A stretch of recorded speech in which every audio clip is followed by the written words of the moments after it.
I think that when you have a poverty mindset, all you think about is where help is going to come from. But when you have a wealth mindset, you begin now to think about where value extraction is going to come from. And guys, that is where the difference lies. That is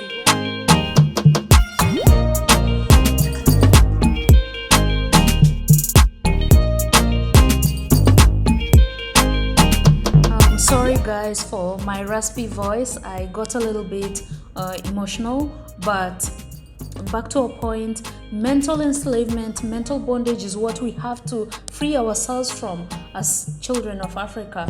And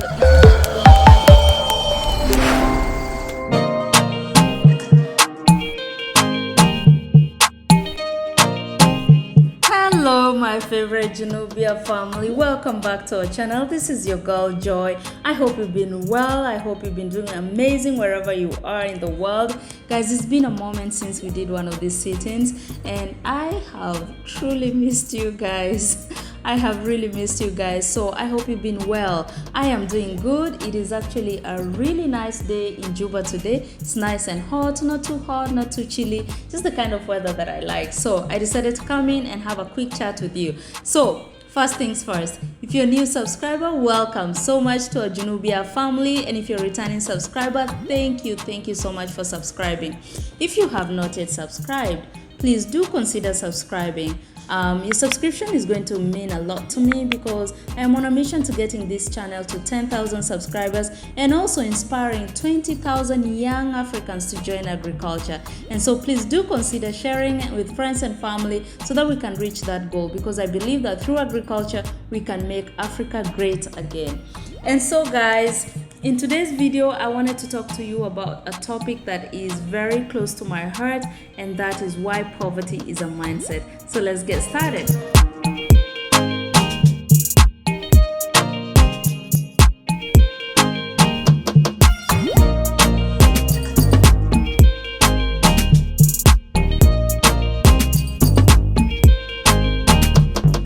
And so why is poverty a mindset? Because most of us Africans have been made to believe that we are poor. And so in that process, we have actually lost the race before we could even get started. I think that when you have a poverty mindset, all you think about is where help is going to come from. But when you have a wealth mindset, you begin now to think about where value extraction is going to come from. And guys, that is where the difference lies. In today's video, I'd want to touch on this sensitive topic because guess what? So long as I feel so strongly about an issue, I am not likely going to shy away from it. No, however controversial or sensitive it is. And so in my interview with WodeMaya, I had responded to one of his questions to the effect that I believe that poverty is a mindset. And following that interview, I have received a lot of emails, a lot of DMs and messages. Africa, we tend to say that farmers are supposed to be poor, but I don't think you're poor. I think the idea of poverty is a mindset. Thank you. It is a mindset. Poverty is something that you're taught. You know, you're taught you can do anything to improve your life, and you don't have to do the normal things that or the status quo that people teach you, that you have to go to school and become a doctor, become an engineer to become rich.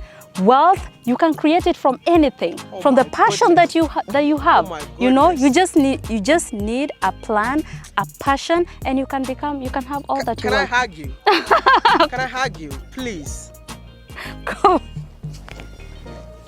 I feel like you spoke from the soul, and thank you. It really touched me. In this video, I am going to lay out my conviction about that comment, and I am actually really open to hearing from you in the comment section below. Please do share with me your perspective. What do you think? Do you think that poverty is a mindset? So let's get started.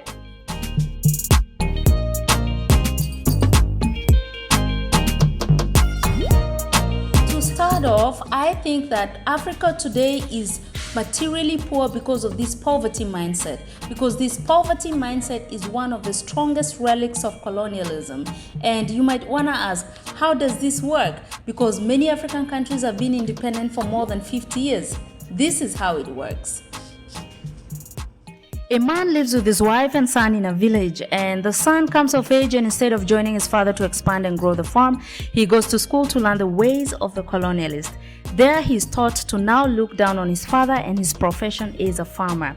He dresses like the colonialist, sits in an office, and gets rewarded for it. His father grows old one day and dies, and the land is not tilled anymore. Now, if the son wants his favorite mango, he takes money from the job that he does to buy the mango. One day, he loses his job and has no money. He can't get his favorite mangoes anymore because he has no money.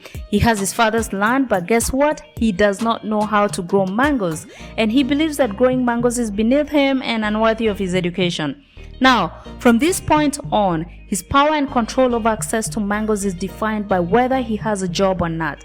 Now guys, this I say, the son has a poverty mindset because he will live his entire life believing that his ability to get mangoes lies in being able to get a job, make money and buy mangoes. But if he had a wealthy mindset, he'd step back and ask, how do mangoes grow, and how do I use the resources that I have, in this case the land his father left him, to get mangoes?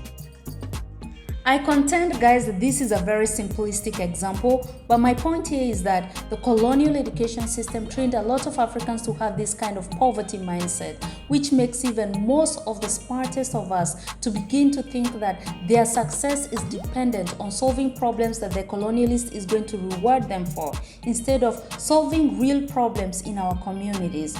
And that is why, may his soul rest in eternal power, the legendary Bob Marley once said, "Emancipate yourselves from mental slavery, ye children of Africa, cause none but ourselves can free our minds, because these mental chains, they bind stronger, they bind longer, they bind deeper."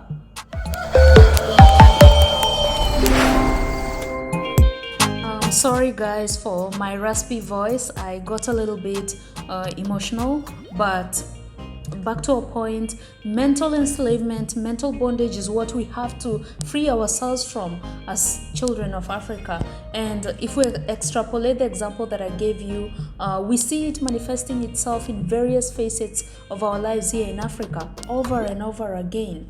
And so, yeah, mental enslavement has to be put to an end.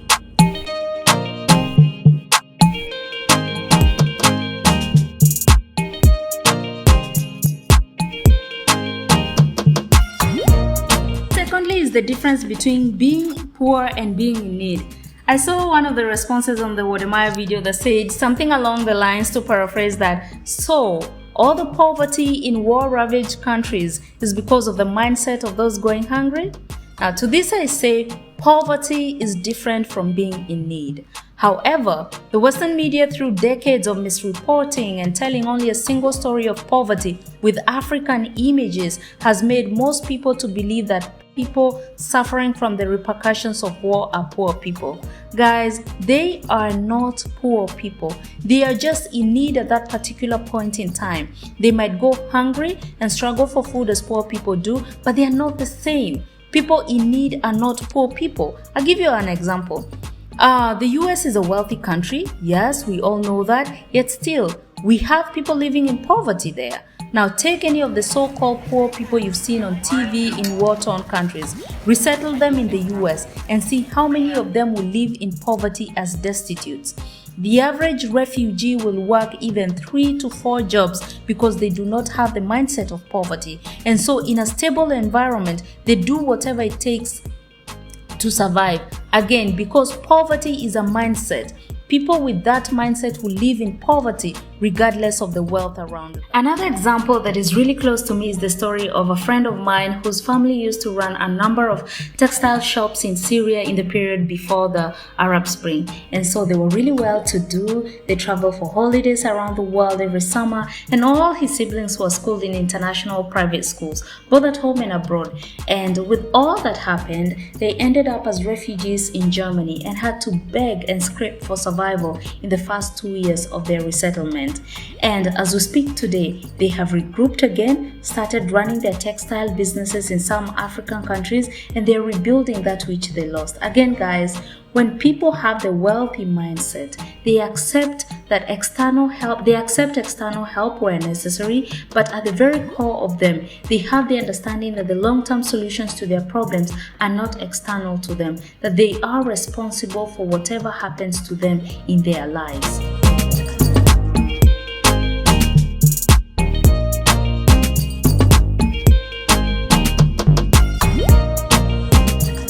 There is religion and the poverty mindset, guys. I don't even know where to get started with this because it is just research shows that the most religious countries in the world are some of the world's most poorest countries, save the United States, where religion was creatively woven into the state and matching prosperity to God's blessings and one's right for abundance. Now, this reemphasizes my earlier point that the poverty mindset externalizes solutions to their problems. In this case, for the poor countries, the expectations of an external savior that is supposed to come and save them out of poverty and out of their misery. Whereas for the wealth mindset, which is prevalent in most rich and non-religious countries, it prioritizes individual responsibility for addressing problems and not dependence on an external supreme being. Guys, don't get me wrong, I am not saying that religious people are poor. I am not saying that at all. As indicated earlier, where religious people take individual responsibility for their problems, as is in the United States, the poverty cycle is likely to be broken quickly and wealth can be easily created. But in places where the seed of an external savior is sowed, it reflects itself in aid dependence or the belief that one can pray themselves into prosperity. And the repercussions of it are being felt today in the form of the current religion epidemic on the continent today, with the rise of fake preachers and miracle workers duping the poor people across the continent.